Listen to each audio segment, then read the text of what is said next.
Pues buenas tardes, gracias a Claudio y a Raúl por darnos el espacio en el Centro de Arte Moderno, aquí en Madrid, en la calle Galileo. Y pues esta tarde, noche en Madrid, el lunes 12 de junio, vamos a presentar a una maravillosa poeta, porque en realidad el libro a mí me ha parecido una maravilla, ya desde el comienzo te lo digo, o sea, con eso me pareció un lenguaje espectacular, ¿no? Un lenguaje que había que conversar sobre ello muy seriamente, porque realmente es muy buen libro, ¿no? De aquí de Virginia Benavides, nacida en Lima, Perú, escritora, mediadora de lectura y artista multidisciplinaria, bachiller en literatura por la Universidad Nacional Mayor de San Marcos. Ha publicado los poemarios Estrabismo, Sueños de un bonzo, ¿no? AEIOU y Ejercicios contra el Alzheimer. Se han publicado 3 selecciones de sus poemas en Chile, en Bolivia y Perú. Surcido invisible, busco una manera de no estar, ¿no? Y sienta. Su poema sonoro Resonancia Magnética Nuclear ha sido incluida en la Material Verbal, primera muestra de poesía sonora peruana. Poemas suyos han sido incluidos en Incardinadas, Cartografía Poética de Mujeres del Perú. Ha participado como escritora, ponente y performer en ferias del libro y festivales literarios nacionales e internacionales, ¿no? Pues eso para presentarla un poco, ¿no? A Virginia, una gran amiga nuestra desde muchos años. Y en principio pues vamos a dar paso a Martín Rodríguez Gaona, poeta peruano residente en Madrid hace muchos años, en el que nos acercará unas ideas que le ha suscitado la lectura de este hermoso libro de poesía. Bueno, buenas tardes, gracias al Centro de Arte Moderno, a Claudio, que es siempre tan hospitalario, por los poetas que llegamos de todas partes del habla hispana, y gracias a Lorenz, a Virginia por convocarme. Yo no, la primera vez que estoy conociendo a Virginia, de quien tenía referencias vagas, ahora a través de internet, porque ella apareció en el espectro de las publicaciones de poesía peruana después de que yo dejara el país. Entonces ha sido una gran suerte poder leer completo un libro suyo, y precisamente por lo que ya apuntaba Lorenzo, que es un libro serio, ambicioso y muy trabajado, pues yo he preferido tomar unas notas que compartiré, y de antemano pido disculpas por los abusos inevitables de un trabajo así que está empezando, ¿no? Bueno,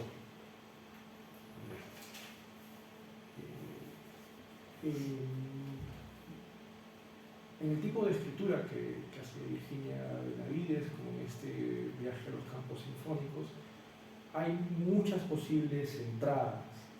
Entonces a mí, una de ellas, que me permite articular estas ideas, es simplemente una palabra que ella se ha inventado, que en cierto sentido es el núcleo que irradia infinidad de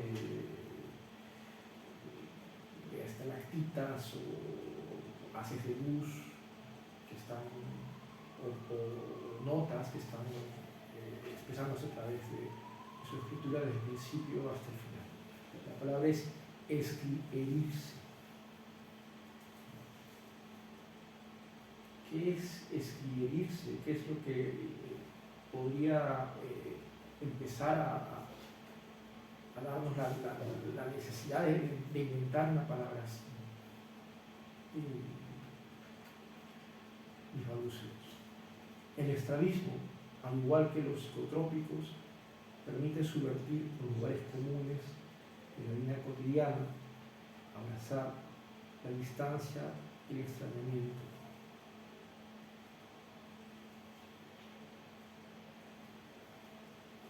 El estrabismo es una constante y un pilar de toda la poética de Virginia, que tiene que ver con una circunstancia personal que ha convertido en símbolo emotivo.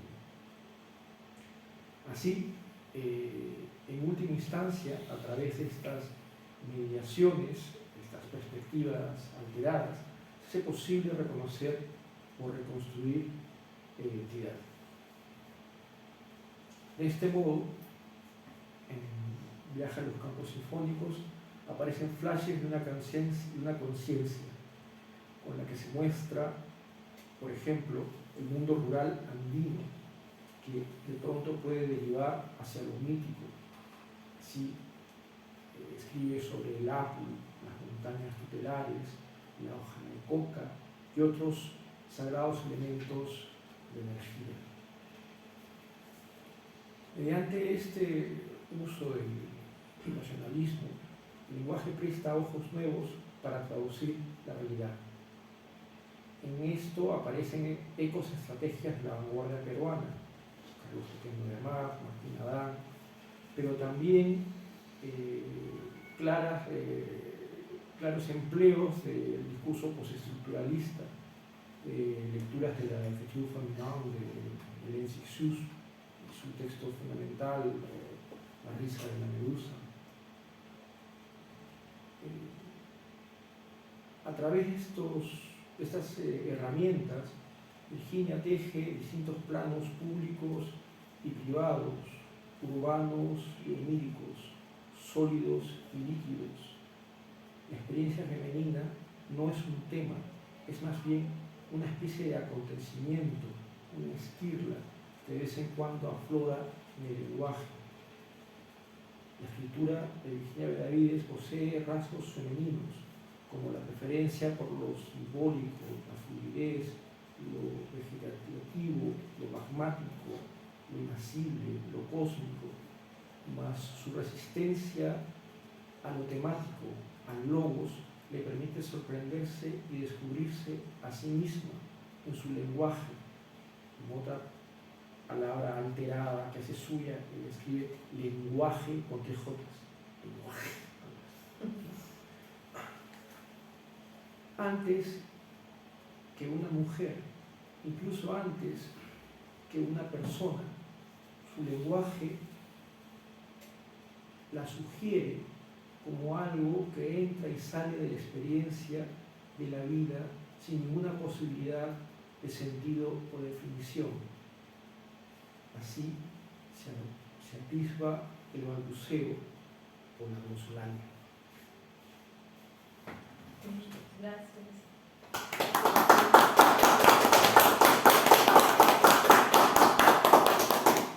Sí, perdón, para ilustrar eso, hay que casi al final del libro, que me he olvidado de leer unos pedacitos que tenía para que no sea tan gratuita mis referencias, ¿no? Por ejemplo, galaxias no contactadas, las respeto, las dejo no ser, sean libres, anónimas, extrañas en su especie, sin escritura ni lenguaje, ocultas en telescopios, radares e invasiones. Imaginarlas años luz es creer que les salvarán, aunque no oigan mi mensaje. Y después,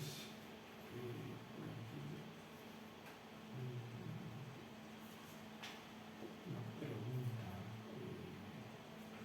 El campo iletrado o letrado de los argumentos para canonizar lenguas que se van amarillando en los libros que nadie lee. El campo para ponerse la mano en el pecho y cantar a la patria mientras la boca se desangra en preguntarse. Y ya los balbuceos de la resolalia y el subvertir el lenguaje. Campo de refugiados que afásicos fomentamos definir fisicidad que nos libera a existir en un sinfín de fintas de escritura para calmar estados de conciencia, poesía. Afán de concentración, sostenerse fenfit, afán por mantener felfitmo, fefuna, conciencia, faltera, fende, felfueno, afán por internarse, fenfuniversos, fefos, familian, fampo, fe, internamiento, fara, fe, que, fe, fetras, fe, feste, furo, fasi, ferruido, funfuna, fe, fie, fonfe. Sinfónicos pensamientos que viajan hacia una colonia universal de resonancias que tejen su vibración en hilos multidimensionales anhelantes de ser lenguaje. La parte final del libro, ¿no?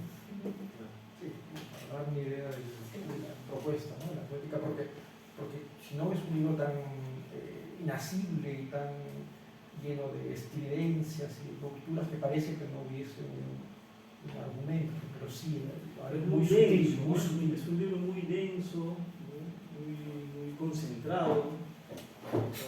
Es un núcleo magmático, como usted puede decir así, de que brotan ahí energías casi descontroladas, ¿no? Pero que sin embargo tu lenguaje puede a veces, quizás en ciertos momentos, tratar de no sé, de elaborarlas, ¿no? Queremos escuchar un poco primero unos cuantos poemas y conversamos sobre ello. Buenas noches, muchas gracias Martín y Laurens por la participación esta noche aquí en el Centro de Arte Moderno que nos ha dado gentilmente acogida, y gracias a cada uno de ustedes por estar aquí presentes y también a los que están en esta transmisión escuchándonos. Gracias por la mirada que les he dado a este viaje. Es un poco reafirma también un poco el sentido que he querido transmitir, pero sí es también como un magma de muchos sentidos que están ahí como explosionando. Yo quisiera leer algo que, bueno, en principio decirles que este libro ha sido publicado gracias a Astor, al editor Julio Isla y a todo el equipo editorial detrás, ¿no? Y está haciendo realidad aquí en España, presentarlo gracias a él por la gestión y todo el punche que le ha puesto a esta publicación. Quisiera leer yo una parte del libro que a mí me toca personalmente, pero que también creo que podría dar una pista de lo que trata este poemario, ¿no? Una trata de trata, de lo que trata de trata. Resana, esparce ahora las grietas de dolor y haz una solería de guerra que brille en tu mano con orgullo, que brille mientras esa mano escribe averías, desentierres y batalla para encontrar el lenguaje que se perdió, el niño lenguaje que corre hacia la luz en el apagón. Una vez resanada, la cicatriz será tu nueva lengua, tu túnica encendida en vestir un nuevo alfabeto sonoro, sampleo de mente que reinicie el playlist revitalizante, la sangre rojo pasión salpicando en el baile. Resana y cose la centrífuga cicatriz a una psicopoética, una escritura para afrontar el desastre, arqueología de las cenizas o restauración de sonidos inaudibles que se esconden y afónicos viajan en lo que la mano batallando roncos bien decir. Además, una escritura como puente para comprender cómo es que opera este lenguaje resanado, resemantizado, recién aterrizado luego de infragar mundos como un navegante espacial buscando salvar o enterrar por fin la lengua muerta. Un desprendimiento de alas quemadas, escrituras de las cenizas que flotan en la mente como estrellas nunca avistadas, cumbres que desvielan palabras roturando sentidos. Y el otro poema que he separado. Mientras corremos a cambiar los plomos del contacto eléctrico de un rayo que nos avistó una noche, seduciendo a abducir, mientras los transformadores de corriente indicen, atravesamos la intermitencia lumínica de creer que el paisaje campestre podría ser signatura para encontrar qué necesitas curar. Tanteamos por qué estancamos en este tiempo mientras nos tocan la frente para saber si evitamos la matriz de ser o hemos supurado otra luz que nos cauteriza. Pensar el campo al escapar de lo febril, desfibrilar los sentidos como una luciérnaga que alteriza campos de resonancia magnética nuclear.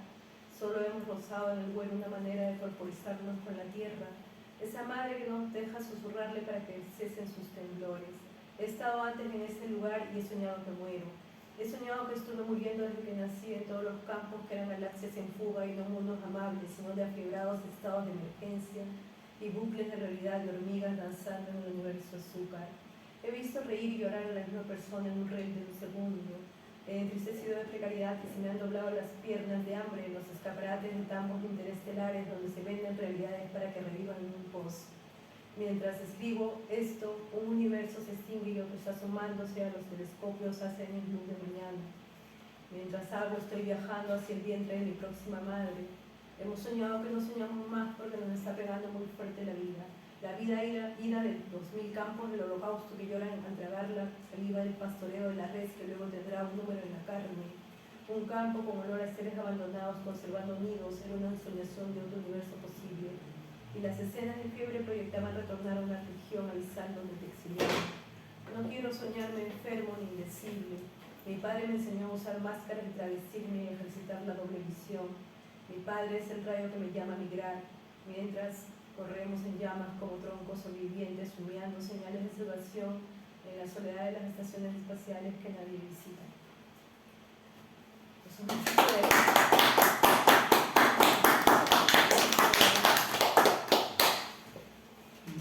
Bueno, yo quería hacerte unas cuantas preguntas que me ha suscitado el texto. Luego terminamos con unos cuantos poemas más, amigos. Pues, otra de las entradas posibles, como también decía Martina, porque hay múltiples entradas que se pueden hacer a este libro, porque es un libro que, no sé, muy rico, ¿no? Puede entrar de diversos modos. A mí se me ha ocurrido simplemente, pues, el título, ¿no? Un poco el título que le has dado al libro, es un título que, en cierto modo, también se puede, a partir de ello, ir encontrando algunas aristas que nos, no explicar, pero por lo menos nos hagan sentir, ¿no? El sentido, quizás, de tu quehacer poético, ¿no? De tu trabajo poético, ¿no? Por ejemplo, el libro se llama Viajes a los campos sinfónicos, escenas de un documental en fiebre. Entonces, vamos a hacer una especie de vocabulario, ¿no? del título, y empezamos con la primera palabra, viaje. Por ejemplo, ¿no? Viaje tiene muchas connotaciones poéticas. El término viaje, vamos, en la poesía, en la literatura universal en general, ya sabemos que tiene una carga metafórica y una carga existencial, ¿no? Muy intensa, desde Odiseo, por ejemplo, ¿no? Ítaca, no sé, o Ulises mismo, lo que sea. ¿Qué piensas tú? Viaje. Sí, bueno, quiero un poco retroceder el tiempo y pensar cómo empecé a escribir este libro. Fue, digamos, recuerdos, empezaron como recuerdos de viajes que he tenido siempre a la Sierra de Ancash, que es la zona donde vive la familia de mi mamá, ¿no? Íbamos todos los veranos o las ocasiones escolares, ¿no? Entonces el paisaje en la Cordillera Negra, pasar toda esa zona de Chavín, porque mi mamá es de Huari, que es una zona de callejones con chupos, era para mí ha sido una experiencia muy a nivel de sensibilidad, ¿no? De ver ese contraste con la ciudad, ¿no? Yo que soy limeña, pues era muy fuerte, ¿no? Entonces esa conexión con el paisaje me trajo a hablar de eso, empezar a hablar, digamos, desde un viaje, ¿no? Cómo yo era cuando viajaba, qué veía, qué sentía, qué olía, el olor de la leña, en fin, ¿no? Todas las cosas que al inicio empiezan a darse en pequeños fragmentos, como pequeñas prosas, como cuando empieza el libro, ¿no? Luego eso se detuvo y lo publiqué en Lucerna, gracias a Julio Isla, que me acogió, el editor de Alastor, ¿no? Que también tiene la revista Lucerna, edita en la revista. Y de pronto un día me dice, Virginia, pero este es un poemario, tendrías que darle una vuelta más, otros poemas más le agregas y se puede hacer un poemario, ¿no? Se puede hacer algo más compacto, ¿no? Y dije, sí, ¿no? De verdad. Y yo estaba en otro proceso, estaba terminando de escribir, bueno, no he acabado de escribir un poema relacionado a la enfermedad del hospital, ¿no? El Hospital de Incurables, que luego se llamó Mapa Negro y luego se llamó Hospital del Niño y todavía no sé cómo se va a llamar, creo que va a tener todos sus títulos. Y en el caso del viaje a los campos sinfónicos, porque primero se iba a llamar Viaje a los campos radioactivos, porque estaba en un proceso en el cual todo me parecía... Pero primero el concepto de viaje, ¿no? Luego vamos a los campos, ¿no? El El concepto Entonces, de viaje es... el viaje también, en cierto modo, a veces tu lenguaje, las palabras que empleas, es casi como una especie de viaje también medio de la psicodelia, medio así, un poco psicotrópico. Tú lo mencionaste en cierto momento, Martín mencionó el psicotrópico, ¿no? Porque las imágenes, aparte de medias, una carga un poco surrealista quizás, pero más así, Claro. como de sustancias, ¿no? De psicotrópica, de alucinante. Desde el estrabismo, Claro, o sea, también una visión un viaje del lenguaje, porque es un viaje del lenguaje, no todo lo que es poesía, ¿no? Es un libro de poesía, entonces es un viaje a través de un lenguaje que está cargado de imágenes psicotrópicas, de sustancias, de todo esto, alucinante, es como una alucinación. Sí, ¿no? y eso que no consumía nada. La memoria del consumo. La memoria del consumo. De repente mi genética. Pero tú lo ves un poco por ese lado también, el lenguaje que empleas, el viaje como lenguaje. Yo creo que el proceso ha sido como que, de la primera parte de eso ha sido como recordar, es un viaje de niñas, ¿no? Los viajes infantiles, los primeros viajes al campo, ¿no? Al mundo rural, ¿no? A la sierra de Lima, por decirlo así, ¿no? Pero luego se convirtió en un viaje también que se atravesaba con las lecturas que yo estaba teniendo, porque empecé a leer mucho a personas que hablan sobre la expansión de la conciencia y sobre estas teorías relacionadas a mundos fuera de este mundo, ¿no? A todo lo que significaba la expansión del universo, un poco por ahí, ¿no? Entonces se ha ido alterando, a medida que yo escribía, iba cambiando el escenario. Sí, porque y entonces el sinfónico sí. también estaba relacionado con el no sonido, o sea, no el sonido tradicional, sino un sonido otro que parte aquí. Entonces es como que yo propongo de alguna manera al lector que viaje conmigo desde niña, o desde mi mirada de niña o de niño, ¿no? Porque no me identifico, digamos, con un yo poético femenino divino, ¿no? Que no cambia un poco, sino con el aspecto de que es el proceso de escritura es el mismo proceso del viaje y es el mismo proceso de lectura que propongo, como un orden, ¿no? Y como ciertos estados o ciertos momentos en los cuales buscan en el misterio, el niño lenguaje que corre hacia la luz en el apagón, vi un sueño de viajes en su rostro de hierba, son como estancias o... A mí me sugería mucho a Barrow, por ejemplo, ¿no? O sea, sí, novela como Soft Machine, por ejemplo, ¿no? O sea, pero hay cada, ¿no? O sea, sí, no, esa es la técnica de Barrow, pero el lenguaje mismo, o sea, el lenguaje, las imágenes, más que los cortes estos, ¿no? Más que la técnica, el lenguaje, ¿no? Las imágenes que emplea, me ilusionaba por ese lado. Claro, ¿no? sí. Y de hecho que también hay que pensar esos que... elementos de extraterrestres también empleas un poco así de viajes interespacial, es medio como ciencia ficción, cosas así como a los Blade Runner incluso, ¿no? Sí, pero que esas cosas se las veía, o sea... Yo me refiero al viaje, todo como viaje. Entonces, claro. ¿Cómo las ves? Lo que pasa es que llega un momento en el cual, dentro del proceso de que yo leía y escribía y estaba también teniendo sueños, porque yo soy muy de soñar y cosas que interpreto a mi manera o trato de dar señales simbólicas o de algo que va a acontecer, no sé, yo les doy mi interpretación propia.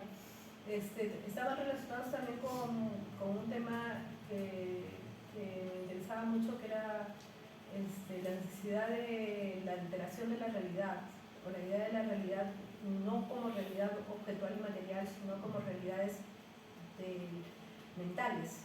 La mente, en realidad el universo es la mente y por tanto la mente crea las realidades, ¿no? Esto que estamos viviendo en este momento es una de las realidades que estamos compartiendo, ¿no? Pero sin embargo mi percepción, digamos, puede alterarla, porque de repente me pongo, pues no sé, paranoica y me empiezo a esconder y ya hay una alteración de esa realidad, ¿no? Porque cada uno tiene una mirada y una interpretación, ¿no? Y además teniendo en cuenta que yo estoy hablando de un yo también que está con fiebre, porque es un estado febril. Entonces, a medida que va avanzando el viaje también en fiebre, hace que de alguna manera altere su percepción de la realidad. por ahí un poco que Claro, no ese le estaba... es un poco la parte final que quería preguntarte, ¿no? Pero la segunda palabra es campo, o sea, viaje a los campos, ¿no? Se viaja a los campos. Los campos son lo rural, El pero... campo no solamente es espacial, sino es algo más mental, más el campo campos, neuronal. claro, exactamente, neuronal, de adentro, ¿no? De interiores, y al ¿no? final te preguntas, o sea, ¿qué campos somos? O sea, ¿qué campo es el que nos contiene? Lo que ha leído Martín en un momento, ¿no? Sí, Sobre los campos, sí, ese poema de los campos es... Sí, son preguntas que en realidad era más largo, pero me dijo mejor para que tú misma te hagas tu reseña de esa parte, porque era demasiada... Eran muchas preguntas, pero sí es verdad que al final te das cuenta por qué estoy escribiendo esto sobre el campo. Si el campo ya no solamente son paisajes, empieza ya a convertirse en otra realidad. Ya es el campo neuronal, es el campo del que me perdí de niña, no es el campo del que me perdí de niña, así como bucólico, ¿no? Sino el campo de los atravesados por el dolor, el campo también de la realidad social del Perú, cuando estaba escribiendo esto en plena matanza, digamos, de personas que protestan, ¿no? Por un estado de cosas que no les gusta y cuando es válida la protesta, por ejemplo, ¿no? Entonces por ahí, controversial también por ese lado, ¿no? Podría decir más cosas, pero bueno. Y lo otro, los sinfónicos.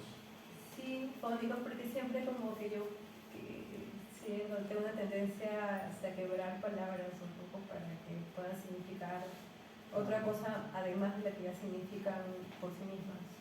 Pero sí. Pero un poco, por curiosidad, pero también me imagino que para contextualizar a los eventuales que presencien esta conversación a través de Internet, ¿cómo te relacionas tú, por ejemplo, con Trilce, que es el libro fundamental de la vanguardia, ya no solamente en el Perú, sino en el idioma, con ese juego de lenguajes, de texturas, ¿no?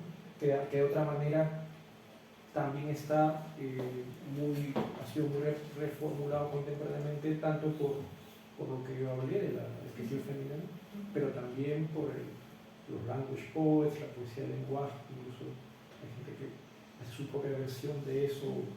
Bueno, ¿Tú te reconoces en eso? Desde Trilce, ¿no?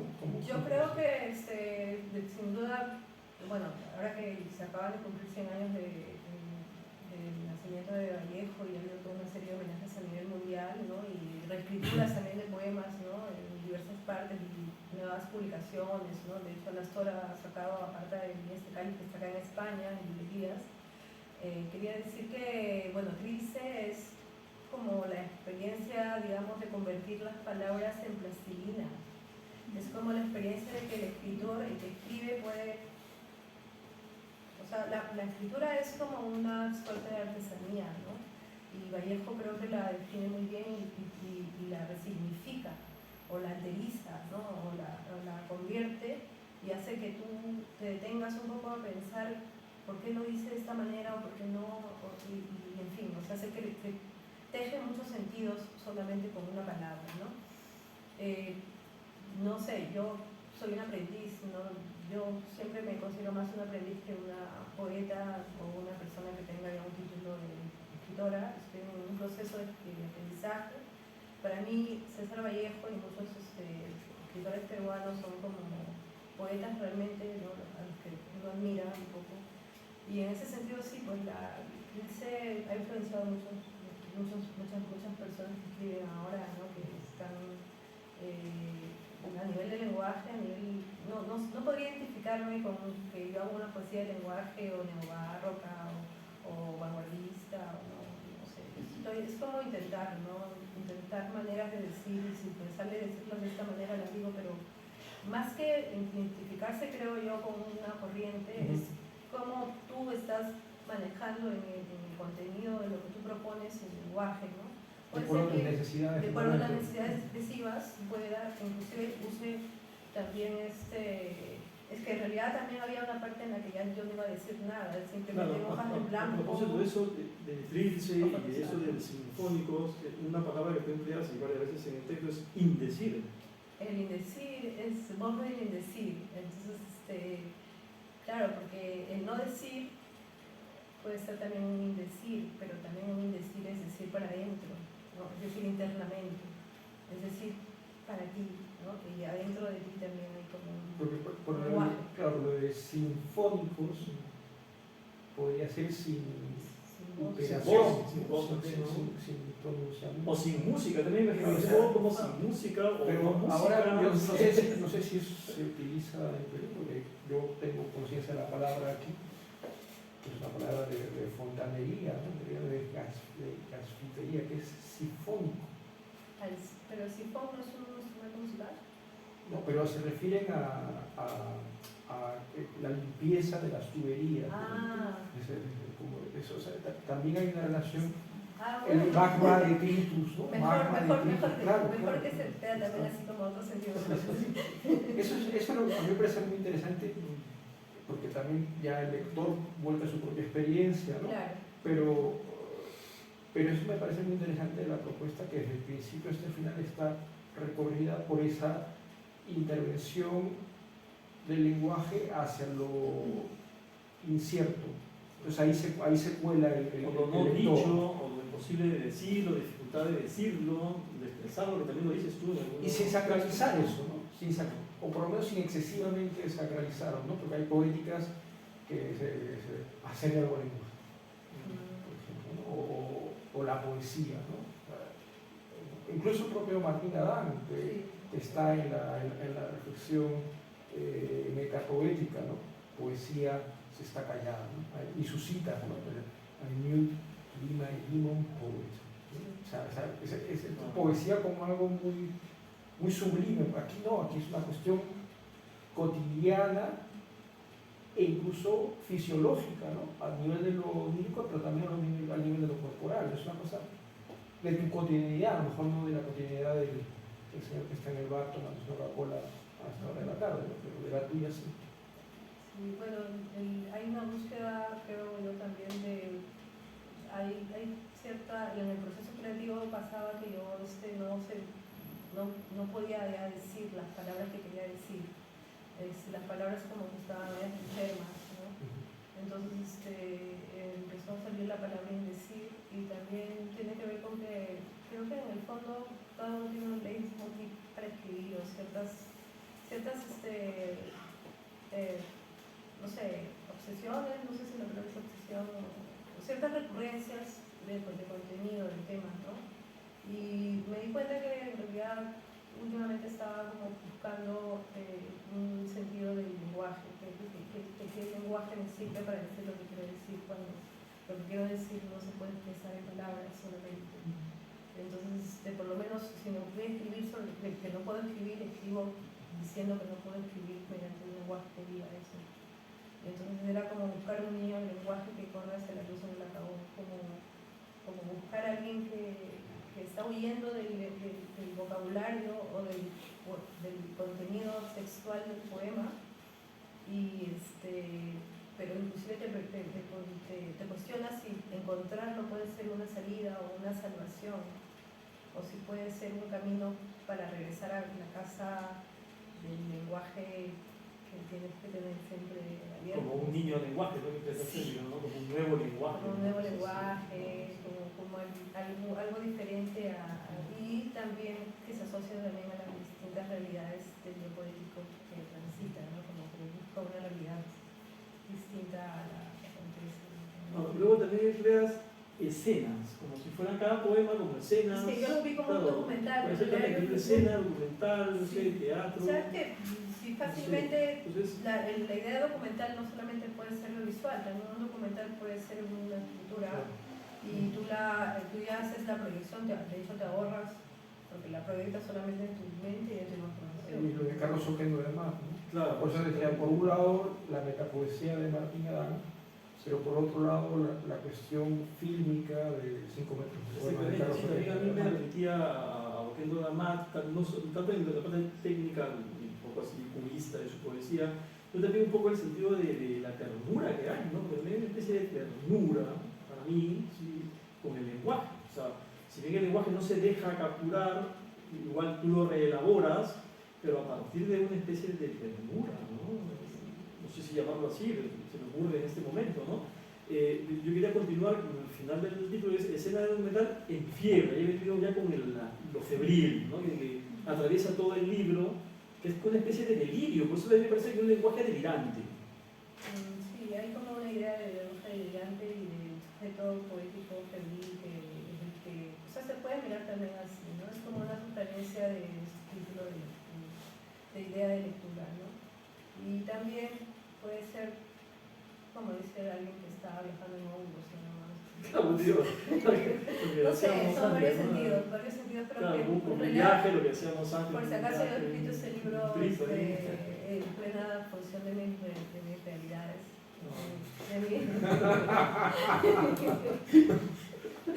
Con esas realidades que te manejas, se puede comprender que te sale. En plena de mis facultades, en pleno, ¿cómo? Manejo de mis facultades mentales. En pleno manejo de mis realidades. Pero lo de febril también me lleva a lo de enfermedad, ¿no? Porque tú también en libros anteriores, incluso Claro, como el de Alzheimer sí. u otros, trabajas un poco la enfermedad. Pero ¿no? sin querer, o sea, no ha sido también a propósito. Es lo que de alguna manera me propongo que se atraviesa, pero creo que ahí también hay algo que sería importante hablarlo, ¿no? No en términos de yo como autora, sino también como una reflexión sobre la escritura en sí y los intereses de escritura. En mi caso, creo que va por el lado de la rotura, siempre lo quebrado, lo roto, lo añejo, ¿no? Me llama la atención esa fisura, ese extrañamiento que hay en algunos temas, ¿no? Y creo que esos temas se abordan sin la cuestión trágica que tienen de por sí, ¿no? Que hay una escritura de la enfermedad que habla del exorcizar, ¿no? Sino con un lado un poco más de escarbar por qué funciona así, o por qué dice lo que están diciendo así, ¿no? Podría aperturar a los futuros escritores o lectores o personas que les guste la poesía, incursionar en temas que, por qué no decirlo de otra manera, más allá de lo que puede resultar el tema del dolor o la enfermedad. La enfermedad, un poco la locura, que es la fiebre, la forma de la febril, de lo... Claro. A nivel un poco familiar, tu padre creo que también escribía y lo conocía a Víctor Humareda, que también un poco... ¿Tú ya conocí a Víctor Humareda? No, yo pues no. No soy tan antigua, pero sí, mi papá conoció porque eran amigos de Bohemia de los años 70, ¿no? Con Moracero, amigo de Enrique Brassi, de Jorge Pimentel, ¿no? Algunos amigos en ese tiempo que él era periodista en La Crónica, ¿no? Amigo de mucha gente que está aquí también en España, como Lino Ávila, o Becky Burgos. Los dos Burgos.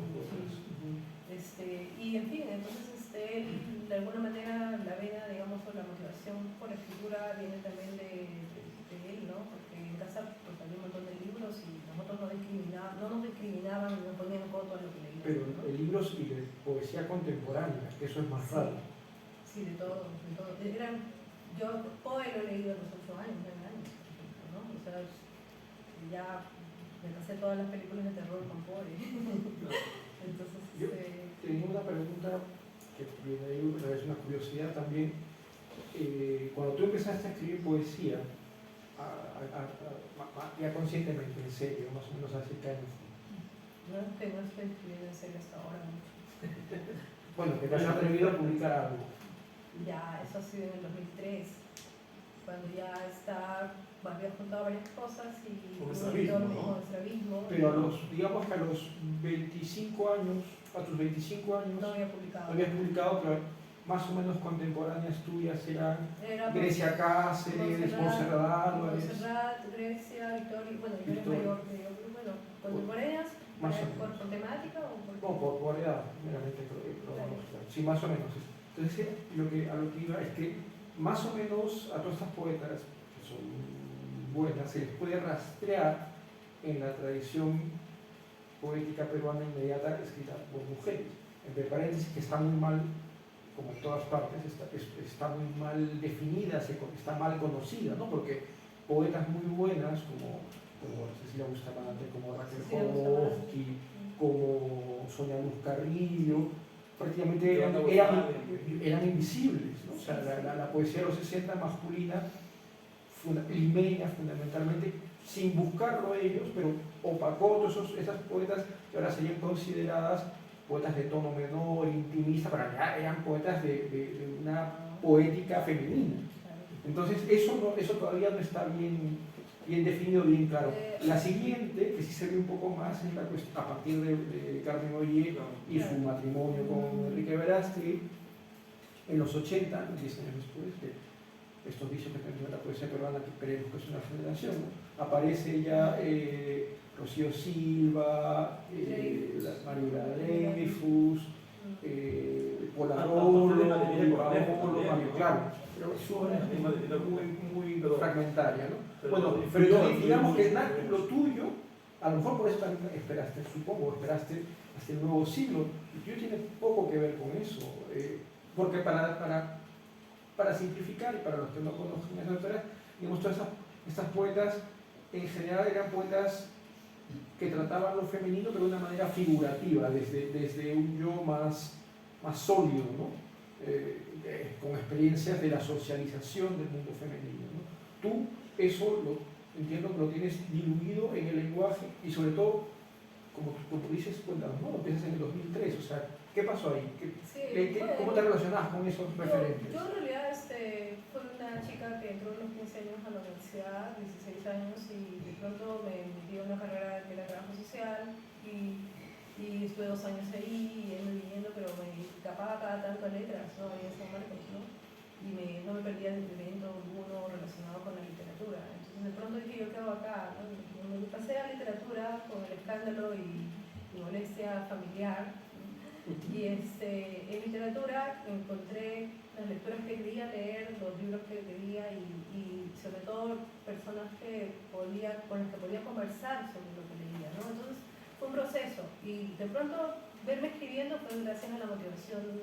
Justo yo participaba como colaboradora en Dedo Crítico, una revista dirigida por Selene Poveda, Carlos García Miranda y Isabel Mamá, bueno, varias personas con las que no éramos muy generación, pero bueno, con Isabel sí nos quedamos juntas.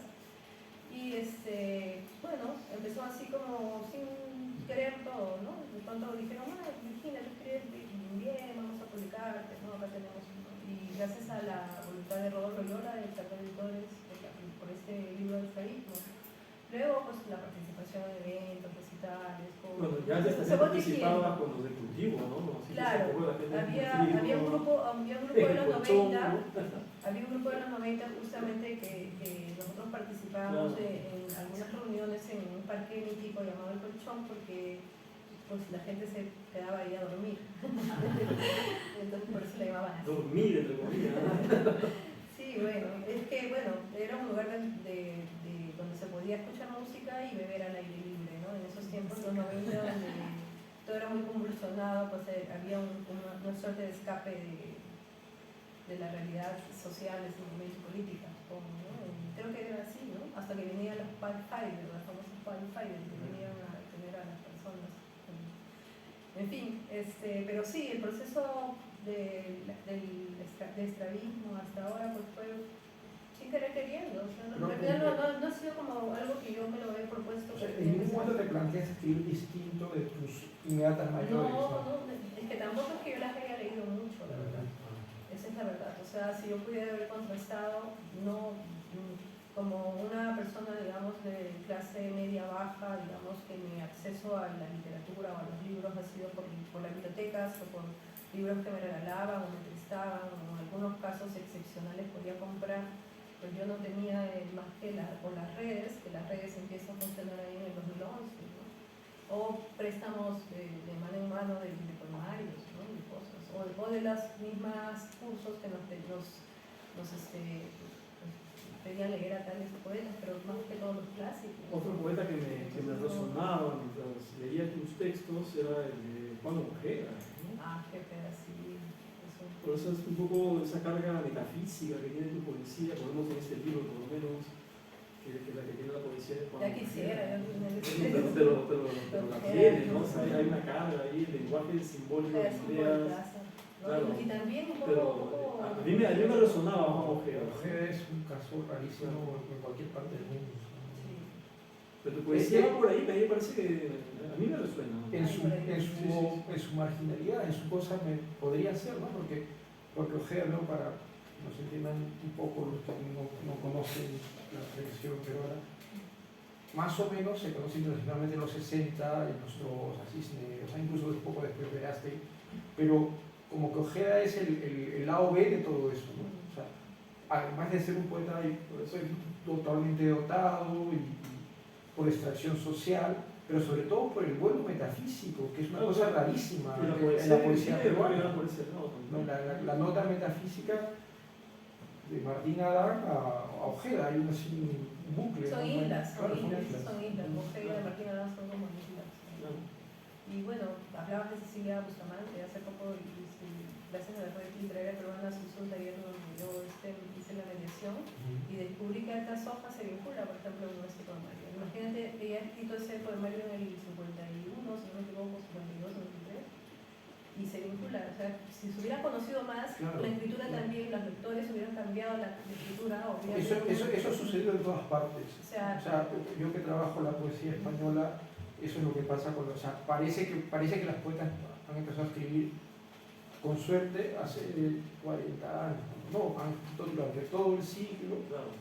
Incluso se han armado antologías, pero que han quedado en desuso, ¿no? O sea, una poeta española de inicios del siglo, Carmen Conde, hizo 3 antologías antes del franquismo, antes de acabar el franquismo. Y nadie conoce esas poetas.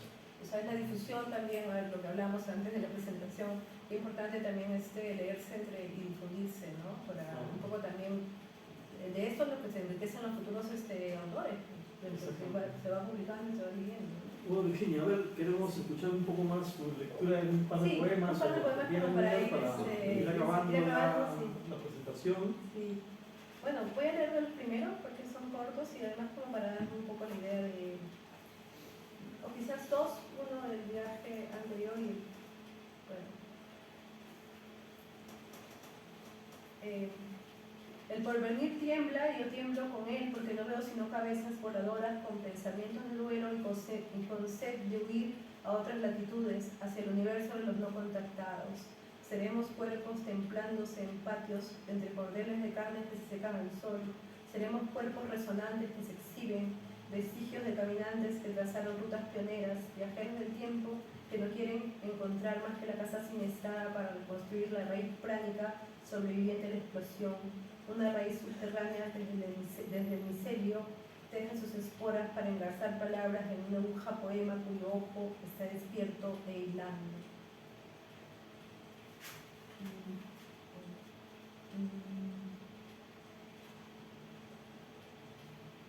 Voz el indecir, escritura de piedras donde cada una es una pregunta que cae en charcos que saltamos. Vibran los elementos y las respuestas se restauran en cada vibración de la semilla.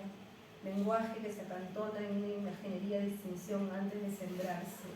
Lenguaje que se esconde de sí. ¿No más?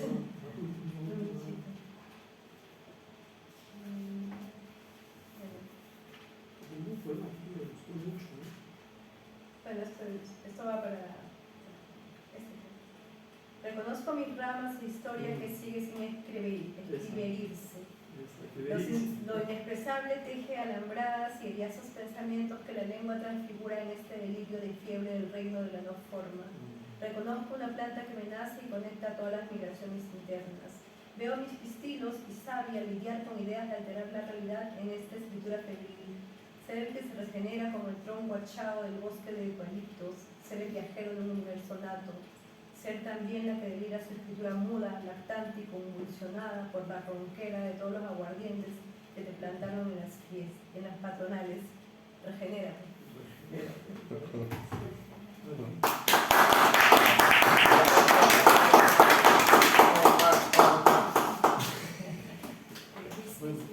Muchas gracias. Muchas gracias a todos. Gracias, Martín. Gracias. Se levanta la sesión.